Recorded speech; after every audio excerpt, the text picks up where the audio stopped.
Buenas noches, bienvenidos a otro capítulo de Dark Frequency y hoy vamos a hablar de la anatomía de un asesino. ¿Qué es lo que realmente convierte a una persona en un asesino? A lo largo de la historia hemos buscado respuestas en la psicología, la biología y el entorno. En este episodio vamos a adentrarnos en las profundidades de la mente criminal, explorando los factores que podrían desencadenar el mal. Y prepárense para un viaje al corazón de la oscuridad humana y descubre qué es lo que realmente forja a un asesino.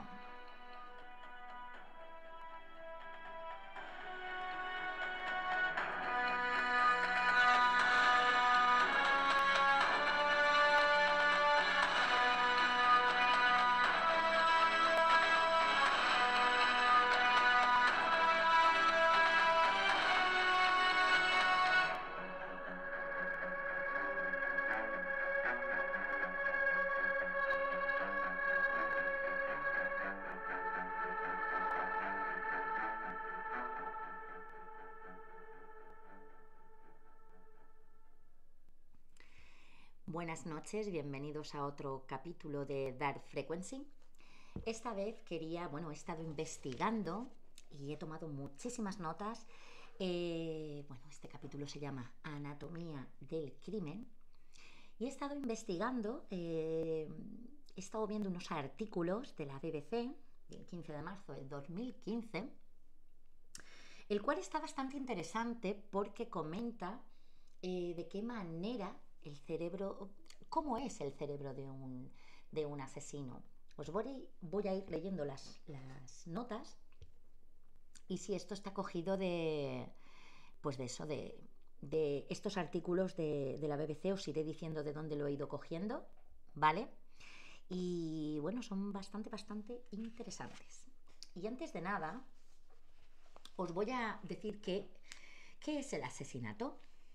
Bien, según el Código Penal Español, artículo 139 y 140, consiste en matar a una persona, es decir, un delito de homicidio, pero que además concurra alguna de las circunstancias agravantes establecidas en el artículo 139 del Código Penal: alevosía, precio o recompensa, ensañamiento o para cometer otro delito o encubrirlo. Por su parte, el artículo 140 enumera las circunstancias que agravan todavía más el delito y cuya consecuencia sería la prisión permanente revisable. Víctima menor de 16 años, especialmente vulnerable por la edad o discapacitada, hecho subsiguiente a un delito contra la libertad sexual y delito cometido por alguien perteneciente a un grupo u organización criminal. Esto lo he cogido de psicólogosforensesmadrid.es del 1 de noviembre del 2024. Y ahora sí, os voy a decir cómo se forma un asesino. ¿Vale? El objetivo de esto es entender si los asesinos nacen con una predisposición o si su entorno lo convierte en criminales. Bien, según este estudio de la BBC, esta entrevista, el doctor César Lombrós, el padre de la criminología moderna, estudiaba a los delincuentes encarcelados en Truro allá por 1870. Disculpar, esto es un doctor que en 1870 pues llegó a determinadas conclusiones de lo que podría ser un asesino, ¿vale? Pues él decía que los delincuentes estaban un escalón por debajo de la evolución, una regresión a un tipo de hombre primitivo o infrahumano. También, después de años de estudio, llegó a la conclusión de que se podía identificar a un asesino por la forma de su cara, por la longitud excesiva de sus brazos, etc. También decía que las orejas de un criminal son a menudo de gran tamaño y que la nariz frecuentemente respingona o achatada era signo de que eran ladrones. Y en asesinos suele ser aguileña, como el pico de un ave de presa. Ya veis las conclusiones a las que llegaba este doctor César Lombrós, ¿vale? Pues a ver, en 1870 no había la tecnología que podemos tener ahora. Dice también que desafortunadamente detectar a asesinos potenciales no resultó tan simple como esperaba Lombroso y sus hallazgos científicos pronto fueron desacreditados. Ahora vamos a ver eh, cómo fue avanzando estos estudios a lo largo de los años y nos vamos a dar cuenta de cosas súper, bueno, que a mí me dejaron bastante loca, porque cuando terminemos todo esto vamos a ver en conclusiones un poco que me encantaría que en comentarios me dijeseis qué es lo que pensáis, qué os parece estos artículos que os voy a decir, pero a mí me dejaron un poco, me dieron que pensar, ¿vale? Os dejo con la intriga y luego me encantaría que en comentarios me dijeseis algo porque es bastante uf, complicado, ¿eh? Es complicado la cabeza y el cerebro de un asesino, da bastante que pensar y da bastante miedo. A ver, vamos con un artículo que pone cerebro iracundo. Este fue el inicio de una investigación que ha continuado por más de un siglo para averiguar si los criminales, en particular los homicidas, tienen cerebros diferentes al resto de las personas. Esto es lo que os he comentado, que a mí me puso los pelos de punta. Bien, la invención de las técnicas de imágenes de resonancia magnética funcional en los años 80 revolucionaron el conocimiento de lo que ocurre dentro de la cabeza. El primer estudio con escaneo cerebral de asesinos fue realizado en California por el neurocientífico británico Adrian Raine. Raine había llegado hasta allí atraído no por sus playas, sino tal como él lo explicó, por el gran número de individuos muy violentos y homicidas que allí había. En el transcurso de muchos años, el científico y su equipo escanearon los cerebros de numerosos asesinos y casi todos mostraban cambios similares. Había actividad reducida en el córtex prefrontal, el área del cerebro que controla los impulsos emocionales, y una sobreactivación de la amígdala cerebral, la zona que genera las emociones. Por lo tanto, parece que los asesinos tienen cerebros que los hacen más proclives a la ira y el enfado, y a la vez menos capaces de controlarse. Vamos a ver ahora una parte que se llama maltrato. ¿Por qué pasa esto? ¿Vale? ¿Por qué les pasa esto de no poder controlarse? Bueno, los estudios de Raine sugieren que una de las razones puede ser el abuso infantil, que puede generar asesinos al causar daños físicos al cerebro. El córtex prefrontal es especialmente vulnerable. Uno de los prisioneros que el neurocientífico escaneó era Donta Page, un hombre que mató brutalmente a una joven de 24 años. De bebé, Page fue habitualmente maltratado por su madre y cuando creció las palizas empeoraron. Su madre usaba cables de electricidad, zapatos, cualquier cosa que encontrara a mano. No eran golpes de vez en cuando, sino casi a diario. El maltrato físico a temprana edad, entre otras cosas, puede haber producido el daño cerebral que puede haberlo llevado a cometer este acto violento, dice Raine. Sin embargo, solo una pequeña fracción de aquellos que sufren una infancia terrible se convierte en asesinos. Vamos a ver ahora el gen del guerrero. ¿Puede entonces haber otros factores que predispongan al asesinato? Ahora veréis que sí. La respuesta fue hallada en 1993, con una familia de Holanda en la que todos los hombres tenían un historial de violencia. 15 años de minuciosa investigación revelaron que a todos ellos les faltaba el mismo gen. Este gen produce una enzima llamada MAOA, que regula los niveles de neurotransmisores involucrados en el control de los impulsos. Así que se descubrió que si alguien carece del gen MAOA o tiene una variante de baja actividad, está predispuesto a la violencia. A esta variante se la conoce como el gen del guerrero y alrededor del 30%, quedaros con este dato, asusta y da un poquito de miedo. Alrededor del 30% de los hombres lo tienen, pero su activación depende fundamentalmente de lo que ocurra en la infancia. Así que si han tenido una infancia traumática o ha habido abusos, ese gen se activa, ese gen del guerrero, y entonces es cuando ya no tienen esa empatía, ya por mucho que la víctima ruegue que les salven, no lo van a hacer porque no tienen empatía, no sienten nada por esa persona. Así que llegan pues eso, pues a cometer el asesinato. Y un 30% de los hombres tienen este gen. La verdad es que es un porcentaje alto, ¿vale? Luego está eso, pues si se activa o no según la infancia que se tiene. Vamos a ver, vamos a indagar un poquito más aquí en este tema de infancia feliz. Jim Fallon, profesor de psiquiatría de la Universidad de California, tiene un interés personal en esta investigación. Después de descubrir un sorprendente gran número de asesinos en el árbol genealógico de su familia, realizó un estudio genético de sí mismo y vio que tenía un montón de genes que han sido vinculados al comportamiento psicopático violento. O sea que el mismo investigador tenía ese gen. Personas con una genética mucho menos peligrosa que la mía se convirtieron en homicidas y son psicópatas, dice Fallon. Pero él no es un asesino, sino un respetado académico. Su explicación es que él estuvo protegido de una herencia potencialmente violenta por una infancia infeliz. Si tienes la versión de alto riesgo del gen y te han maltratado en la infancia, las posibilidades de una vida criminal son mucho más altas. Si tienes el gen de alto riesgo pero no fuiste maltratado, entonces no hay realmente mucho riesgo. Así que el gen solo por sí mismo no afecta dramáticamente el comportamiento, pero en ciertas condiciones de entorno hay una gran diferencia.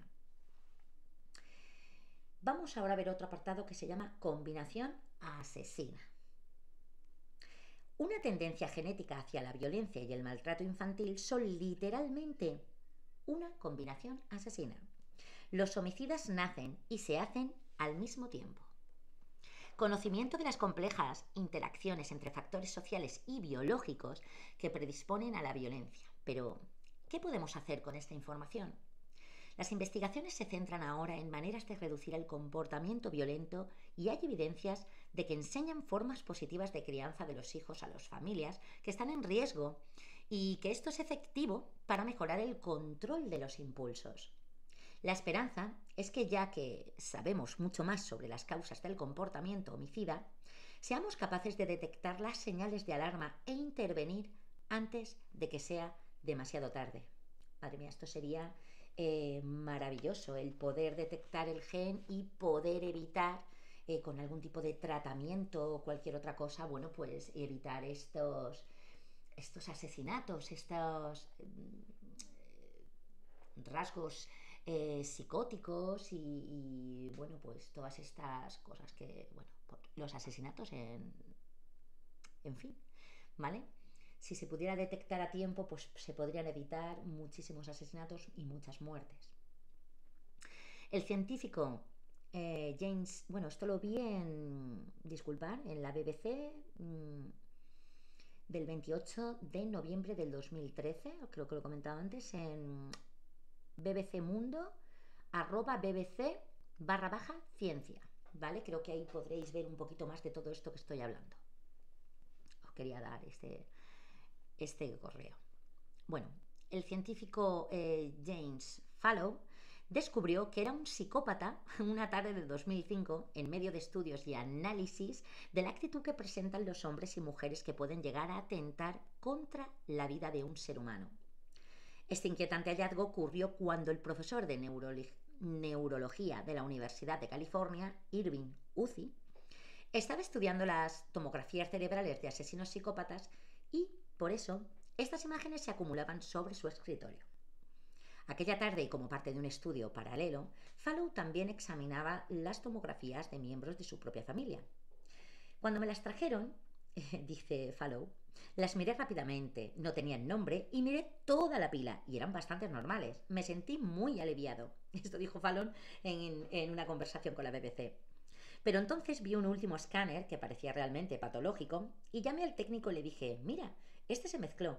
Este pertenece a los asesinos. Se parecía a los peores casos que había visto, dijo el científico. Pero después de chequear que no había sido una confusión y que el tomógrafo funcionaba correctamente, Fallon comprobó que el escáner no solo era de su familia, sino que era el suyo propio. Vamos a hablar, esto es súper curioso porque él estuvo haciendo, el neurocientífico Fallow, estuvo haciendo la investigación, haciendo tomografías de toda su familia, a ver quién tenía el gen, quién no lo tenía, y resulta que el que tenía el gen era él, pero como tuvo una infancia feliz, pues no se activó, no se hizo un psicópata, ¿vale? O sea que es súper importante esta investigación y este estudio. A mí me dio muchísimo que pensar. Vamos a ver ahora los rasgos de un asesino. Lo que mostraba su escáner es que su cerebro compartía muchos rasgos de personalidad con pacientes con graves desórdenes psiquiátricos. ¿Y cuáles son esos rasgos? Bueno, una baja actividad en ciertas áreas de los lóbulos temporal y frontal relacionados con la empatía, los valores morales y el autocontrol. Exactamente las mismas áreas del cerebro estaban completamente apagadas, como en los peores casos que había visto, y eso primero le causó risa. Fallow dice, en el mismo patrón que el de un psicópata, era el mismo, ¿vale? Su escáner, y que su mujer le contestó, no me sorprende.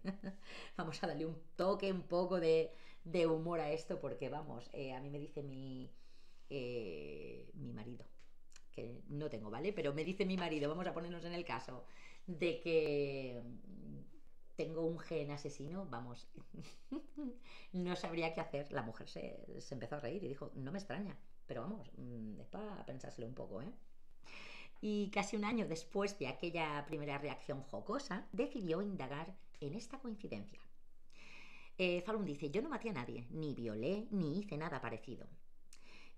Comentaba el investigador, ¿vale? Que es padre de 3 hijos. Sin embargo, no solo su cerebro se parece al de un asesino psicópata, sino también los genes. Fallon se sometió a varias pruebas genéticas y advirtió la presencia de todos los alelos o formas alternativas que pueden tener un gen, coincidentes con el alto riesgo para la agresión, la violencia y la baja empatía, del tipo a las variaciones del gen MAOA que hemos visto antes, que ha sido vinculado al comportamiento agresivo. Vamos a ver lo del entorno feliz. A ver, hay 2 marcadores biológicos principales de un psicópata que dicen que qué habrá impedido que en su caso se desarrollara un comportamiento violento. Vamos a ver esos 2 marcadores biológicos, ¿vale? La pieza que falta es el entorno. Es súper importante. Fallon decía, no puedo decir solamente a partir de un escáner o de la genética si alguien es asesino o psicópata, pero puedes ver que tiene la tendencia a ciertos rasgos que coinciden con eso. La biología no es una sentencia de muerte, pero puede dar un potencial alto para estas cosas. Los genes cargan el arma y hacen que alguien, por cierto, esto me encantó, ¿vale? Cómo hizo el símil de un arma, ¿vale? Lo vais a entender perfectamente, esto de que se activa, no se activa. Ahora lo vais a ver con el ejemplo del arma, disculpad, que utilizó Fallon, ¿vale? Dice, a ver, ¿dónde está? Un momentito. Mira que se me ha ido, ¿vale?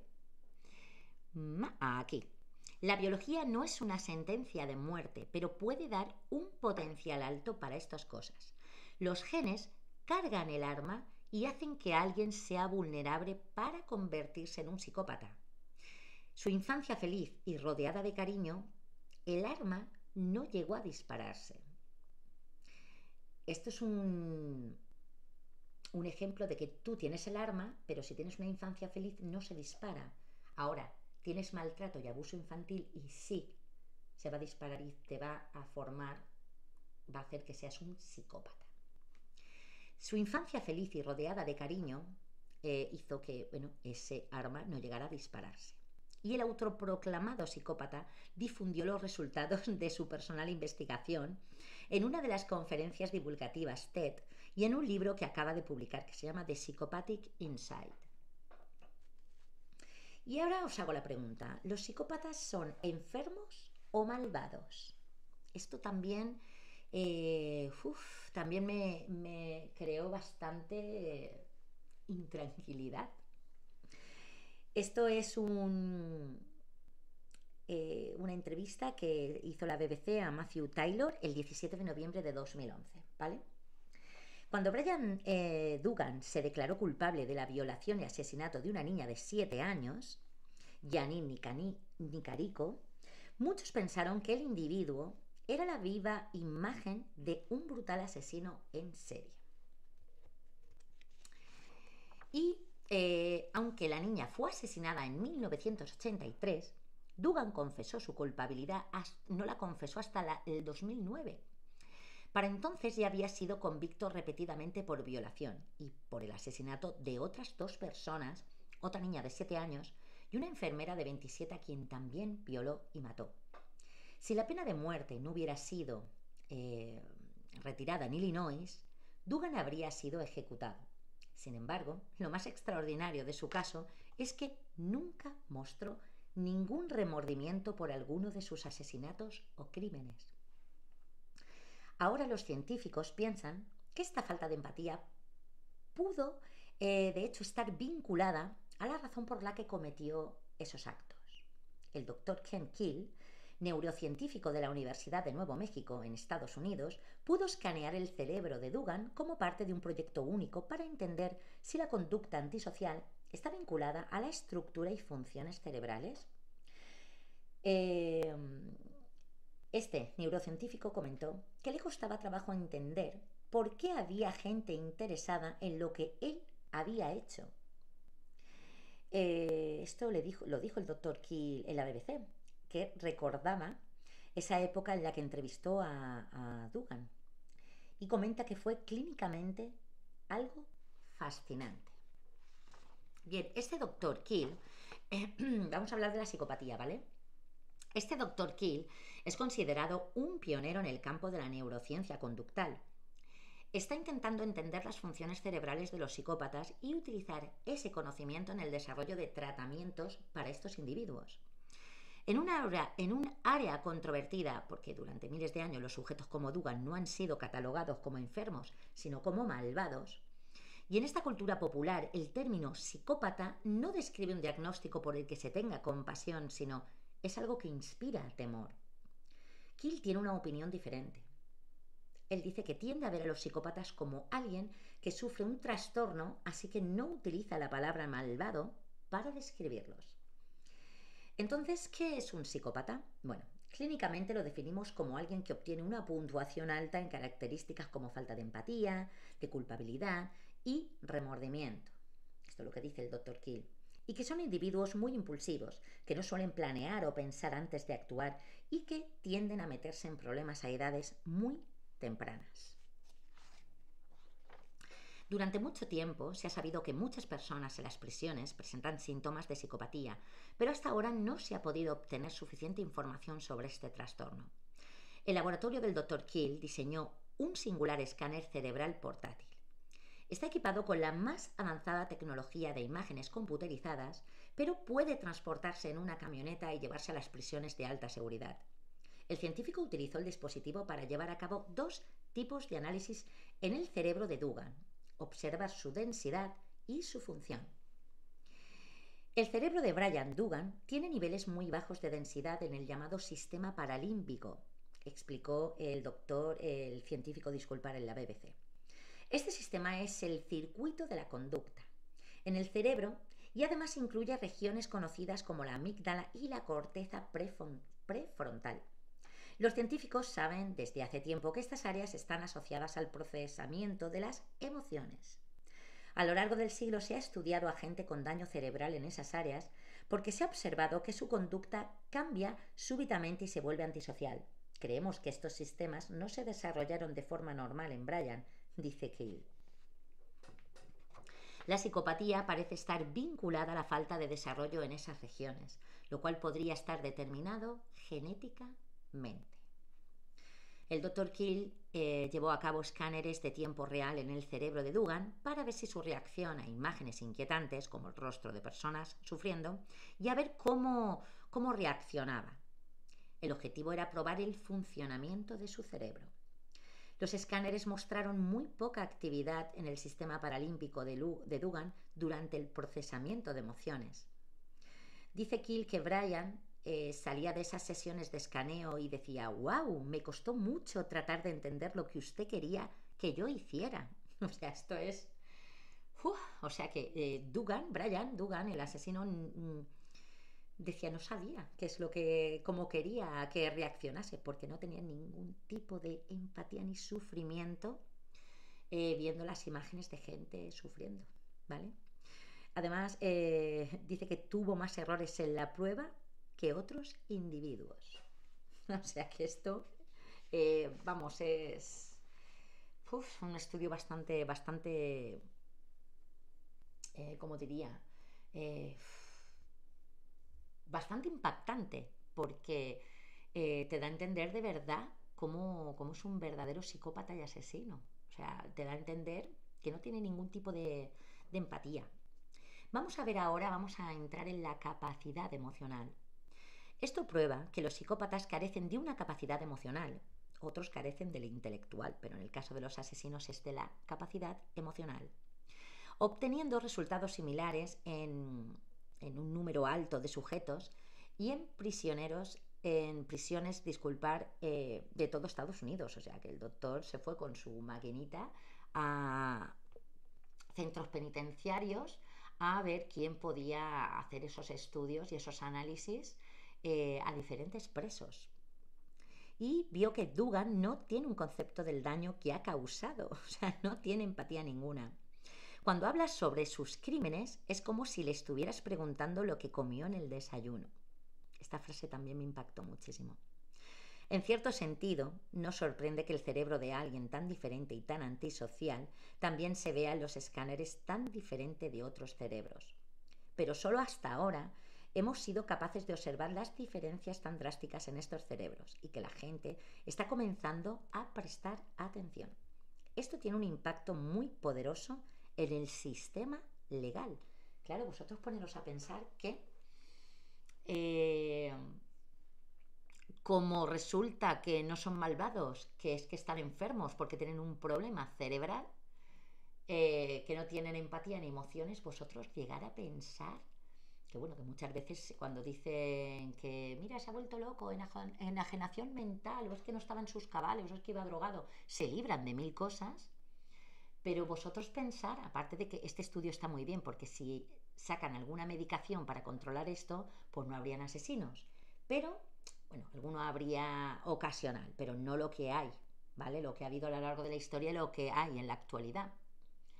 Pero también pensar, eh, ¿y si están enfermos de verdad? O sea, matan, pero es porque están enfermos. Eso da muchísimo que pensar. O sea, evidentemente el que mata está enfermo, está clarísimo. Pero no sé si llegáis al punto en el que yo lo quiero explicar, que es verdad que es que tienen un problema en el cerebro. Disculpad, me están mandando disculpar. Es que tienen un problema en el cerebro realmente. O sea que no lo hacen porque quieren, pero también se ciegan, ¿vale? No tienen ese problema de sufrir o de ver que la víctima está sufriendo. O sea, les da igual, les da igual. Entonces eso es un gran problema. Es que me da muchísimo, de verdad, sé que estoy indagando mucho en esto, pero es que me da muchísimo que pensar. Lo veo, me da bastante miedo. Cuando estuve leyendo y estuve haciendo esta investigación, me daba mucho miedo porque, bueno, por una parte lo que he comentado, si le damos una medicación, se controla, ¿vale? Que esto no se ha hecho todavía. Pero el que alguien mate porque no tiene empatía, que es el caso de los asesinos por ese gen, porque se les ha activado por esa mala niñez. Y claro, es que tiene que ser horroroso encontrarte con alguien así que te va a hacer de todo, y no siente nada. O sea, ya puedes tú estar ahí diciéndole, por favor no me mate, o mil historias que le va a dar igual. Es que yo me pongo en la piel de verdad de todo el mundo que ha sido asesinado, chicas jóvenes, eh, hombres también, y llegar a pensar que esa persona que te está matando no tiene ningún, o sea, es que le da igual, me causa de verdad muchísima angustia, ¿vale? Es que es angustia. No piensan en el daño que están haciendo, es, lo hago, ya está. Ya está. Perdonar esta reflexión tan larga en tiempo que he hecho, pero es que me es impactante. Me es impactante. La verdad es que esto me dejó bastante loca. Haberme quedado que, bueno, en cierto sentido, no sé si esto lo he dicho ya, ¿no sorprende que el cerebro de alguien tan diferente? Sí, vale, esto sí que lo he leído. Y, bueno, lo de que esto tiene un impacto muy poderoso en el sistema legal, que es a lo que iba, que lo que pasa es que me he puesto aquí a dar mi opinión. Madre mía, si cambiara el sistema legal porque determinan que no, que es por un problema cerebral y no quiero ni llegar a pensarlo. Por eso pone aquí que no espera cambios en sentencias de psicópatas violentos como Brian Dugan. Bueno, en el caso de este hombre no, pero en otros, madre mía, es que esto debería de estudiarse muchísimo más. Hay veces que estas cosas son súper importantes el estudio y ver el comportamiento. Yo voy a seguir informándome. La verdad es que me encantó mucho ver todo esto. Queda más material, ¿eh? Ahora os voy a decir más cosas que son, vamos, espectaculares. Pero de verdad que esto es increíble. A ver, en el entendimiento de la psicopatía nos puede llevar a distintos tipos de sentencias, en particular a poner fin a la pena de muerte para estos individuos. O sea, imaginaros, se puede llegar a quitar incluso la pena de muerte si se certifica que con esos escáneres, esas tomografías demuestran que no tiene el sistema paralímbico bien, ¿vale? Que no es estable, que no tiene empatía. Lo que espero es que la neurociencia ayude al sistema legal a entender, ahí es donde voy, que estos individuos tienen una enfermedad que es tratable. Y estos tratamientos deben comenzar en momentos clave de la vida. O sea, esto es increíble. Brian empezó a sufrir desde sus primeros años de vida. Cometía los actos clásicos como encender fuegos, lesionar animales, herir a sus hermanos y hermanas. Esto falta lo de que se hacía pipí en la cama hasta gran edad, que está la triada de McDonald's. Sabéis que, bueno, ya eso no se lleva a cabo, pero antiguamente, hace unos años, quien tenía este triángulo entraba dentro de la triada McDonald's y significaba que tenía muchas probabilidades de ser un asesino, pero eso ya se retiró. Hay veces que no se cumplen esas tres funciones y hay gente que se asesina igual. Fue referido a servicios especializados en infancia. Estos carecían de un entendimiento de su trastorno. De hecho, los niños que tienen síntomas vinculados a la psicopatía a menudo responden mal al tipo de técnica que se utiliza con otros niños que se comportan mal. Carecen de capacidad emocional y cuando los maestros intentan hacerles sentirse arrepentidos, esto solo confunde más y hace más probable que hieran a más gente. Hay que desarrollar diagnósticos específicos para estos niños y establecer programas y tratamientos especialmente dirigidos a su trastorno. O sea que yo no sé si esto se ha llevado a cabo o no, pero vamos, a ver, tratamientos sé que se le puede dar a la gente que no está bien a nivel psicológico, pero esto es que puede ser un antes y un después súper importante. Dice aquí que se debe enseñar laboriosamente a estos niños a tener reacciones que en el resto de los seres humanos surgen automáticamente. Alucinar, ¿eh? Y ahora os voy a describir, que esto lo he visto por James Fallon, que hemos estado hablando, de la Wikipedia, que dice que un psicópata es un trastorno de la personalidad caracterizado por una anomalía de orden psicológico en el que las funciones perceptivas y mentales no se ven mayormente afectadas, pero se advierten alteraciones graves de la conducta social de la persona. Y ahora he estado viendo en una página que se llama Psicoactiva cosas súper curiosas Y es, por ejemplo, asesinos en serie. ¿Cómo se convierte una persona normal en un asesino en serie? ¿Queréis saberlo? Venga. Los asesinos en serie llevan reclamando nuestra atención desde que apareció Jack el Destripador. Desde entonces, todos tenemos un interés morboso por saber qué pasa por las mentes de estas personas. ¿Qué es un asesino en serie? Es una persona que mata a 3 o más personas en un lapso de tiempo de 30 días o menos, que tiene un periodo de enfriamiento entre un asesinato y otro y cuya motivación es el placer de ese crimen. Esto es bastante eh, fuerte, ¿vale? Un asesino en serie tiene que haber matado de 3 a más personas. Con 2 creo que también. Pese a que la marca de las 3 muertes es arbitraria, podrían ser 2 o 4 o más, como os he comentado, no hay razón para que sean 3, es cuando repite el matar, ¿vale? Eso es un asesino en serie y cuando deja un espacio de tiempo. Y en lugar de un mes pueden ser 2, ¿vale? También es un asesino en serie.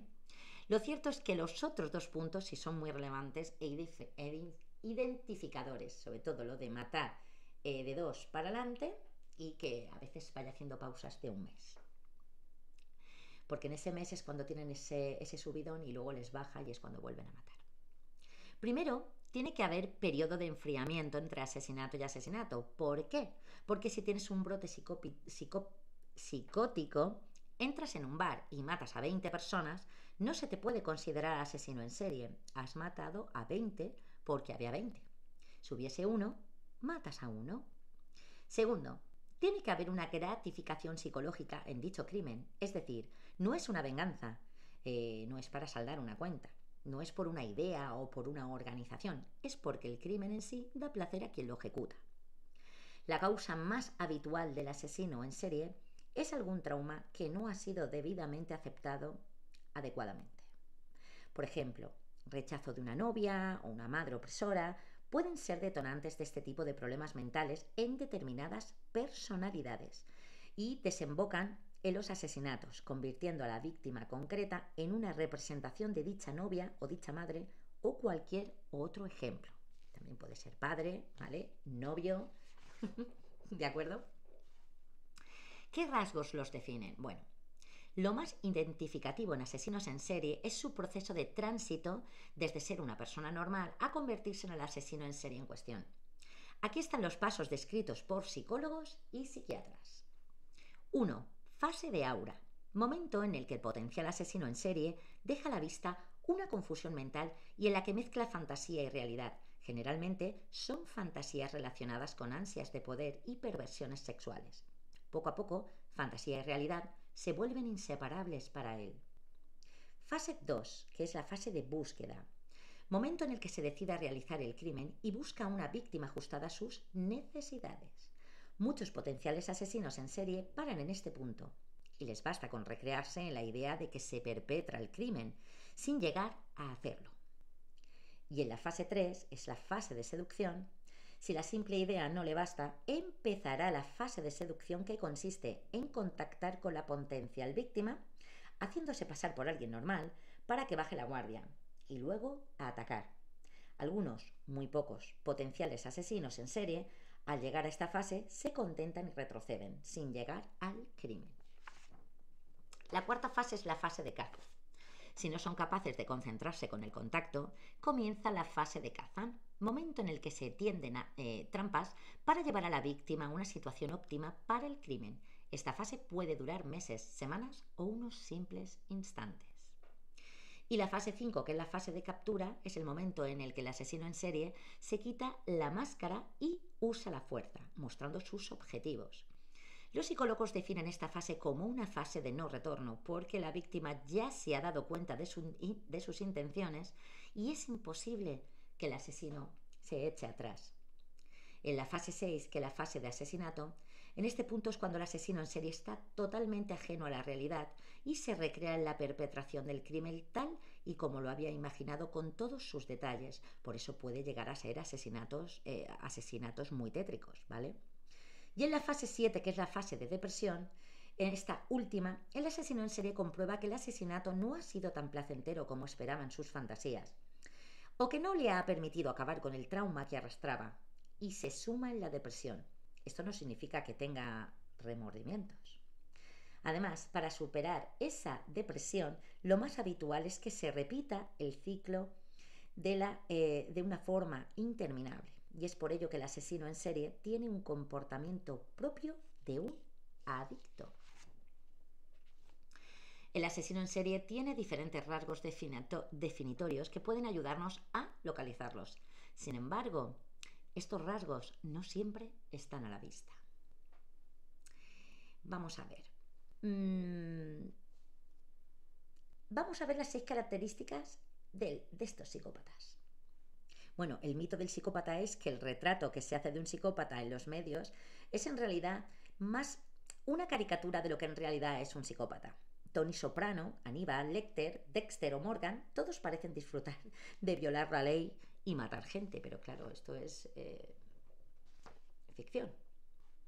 En realidad, un psicópata no tiene por qué ir matando ni torturando gente, pues a veces no es un tipo tan diferente de lo que ves en tu día a día. Podría ser tu vecino, tu amigo, un hombre de negocios o un político.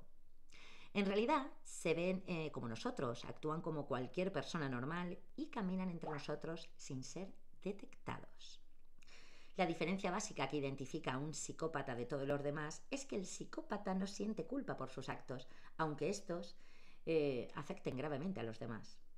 En 2005, la psicóloga Martha Stone escribió un libro innovador, El psicópata de la puerta de al lado, en el que afirma que 1 de cada 25 estadounidenses comunes, en secreto, no tienen conciencia. Sí, es un pensamiento aterrador, sobre todo porque la conciencia no es visible y puede ser falsificada. Para hacerlo aún más difícil, los psicópatas son excelentes actores. Una investigación sugiere que los psicópatas no tienen emociones básicas tales como el amor, la calidez, esa cercanía genuina o incluso la responsabilidad. Pero sí saben exactamente, lo que sí saben es que es la culpabilidad, el cuidado y la forma en cómo quieren que les vean los demás. Eso lo cuidan muchísimo.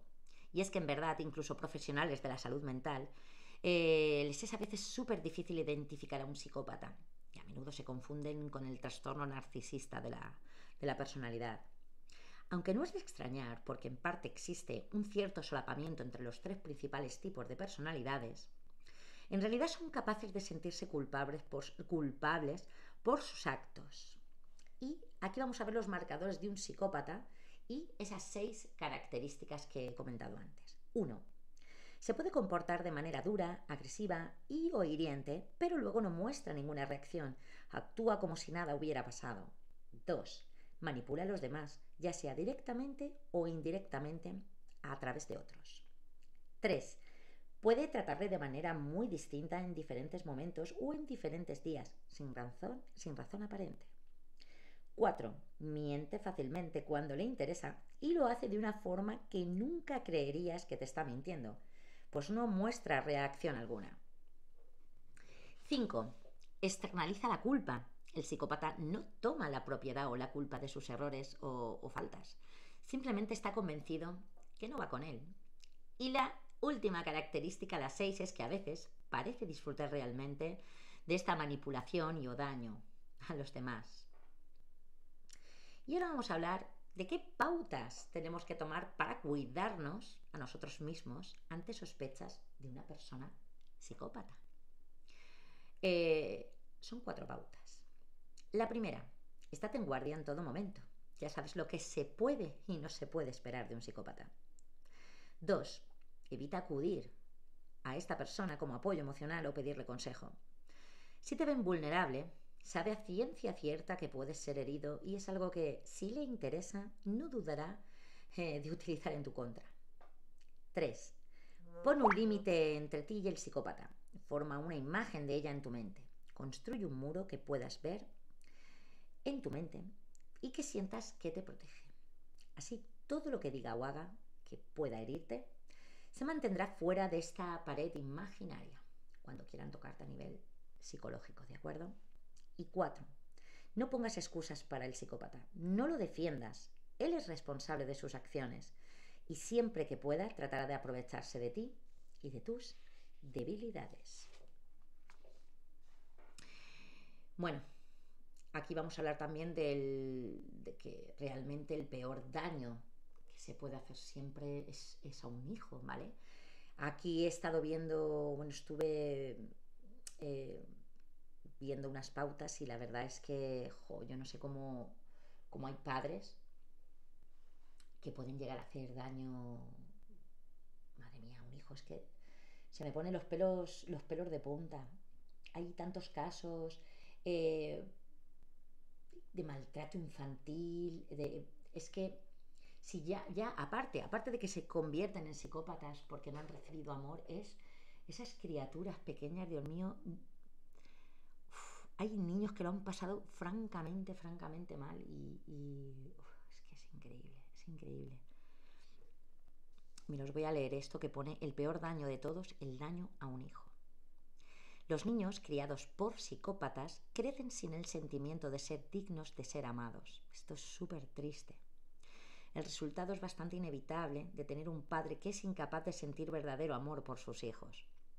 Evidentemente, el niño no sabe que su padre es incapaz de amar como corresponde y naturalmente asume que el problema es solamente de él. Vosotros fijaros, la criatura asume o piensa que tiene la culpa de que su padre o su madre no los quiera. Es que es súper fuerte. Pocas cosas son tan profundamente dolorosas para un ser humano como la sensación de no ser digno de ser amado. Los problemas de los niños, hijos de un psicópata, se ven agravados por el hecho de que prácticamente nadie quiere creer que su madre o padre es un psicópata. Esto, desgraciadamente, le da al progenitor psicópata aún más potencia. A pesar de todo, el hijo o hija es probable que se sienta mejor creyendo que su padre o madre tiene buenas intenciones y que está intentando hacer lo posible y que en realidad los ama. Madre mía, esto cuando lo estuve investigando me dio muchísima tristeza, ya que dice que esta distorsión de la verdad que le hace sentirse mejor es bastante perjudicial, claro. Se forja una imagen de que sus padres son buenos, aunque lo están ahí machacando, igual maltratando. Bueno, yo he escuchado casos increíbles de daños a niños, a hijos, que de verdad que te piensas que es una película, pero es que es todo real y es muy triste. Así que distorsionan, y esto lo que hace es que forja asesinos, ¿vale? Forja esa psicopatía, y eso es bastante perjudicial encima, que piensen que todo es normal. Porque por lo general, cuando menos entendemos lo que nuestros padres realmente son, más poder que tienen sobre nosotros, y por lo que el individuo distorsiona la verdadera naturaleza con el fin de sentirse mejor, pero está pagando un precio muy alto. Siempre recuerda que la incapacidad de unos padres para amar a un hijo tiene mucho que ver con sus limitaciones y nada que ver con el niño. Así que bueno, luego estuve viendo temas del narcisismo, que sabéis que bueno, también los narcisistas, también esto es un tema también para hablarlo aparte, pero tiene mucho que ver también con el tema de los psicópatas, es uno de los rasgos. Y bueno, pues bueno, también suelen tener, esto también es súper importante que lo estuve viendo, porque presentan fantasías de grandeza o éxitos exagerados, necesidad de admiración constante, sentir un extremo sentido de la autoimportancia, afirmar que son comprendidos solo por personas famosas o de alto nivel social o popular, hablan constantemente de sí mismos, desprecian a otros, arrogancia, agresividad, explotación de otros para conseguir objetivos.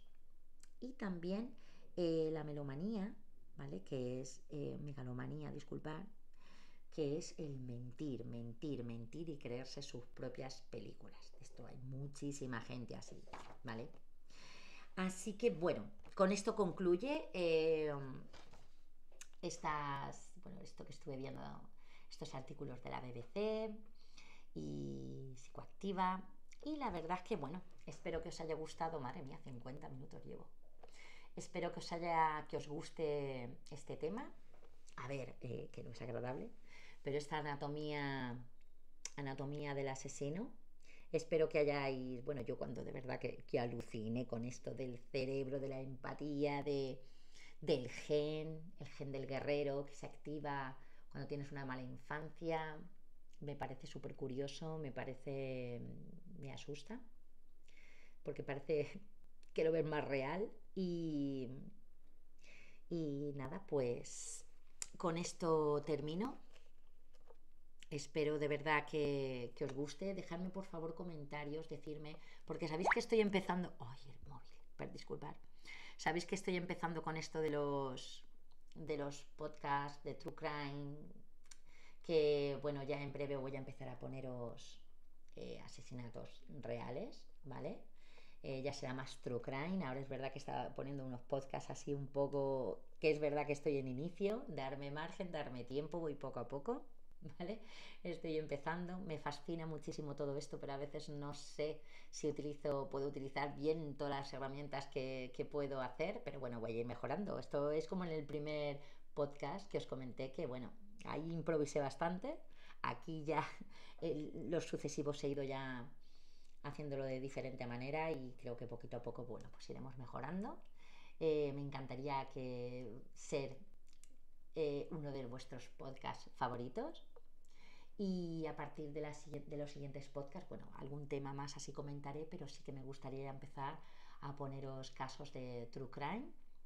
Y nada, con esto, bueno, tened mucho cuidado, que no sabéis qué vecinos, qué amigos pueden tener ese gen del guerrero y pueden ser unos psicópatas. Así que, bueno, mil gracias por estar ahí. Dejadme comentarios, por favor. Y bueno, gracias por escuchar esta anatomía del asesino en Dark Frequency. Mil gracias.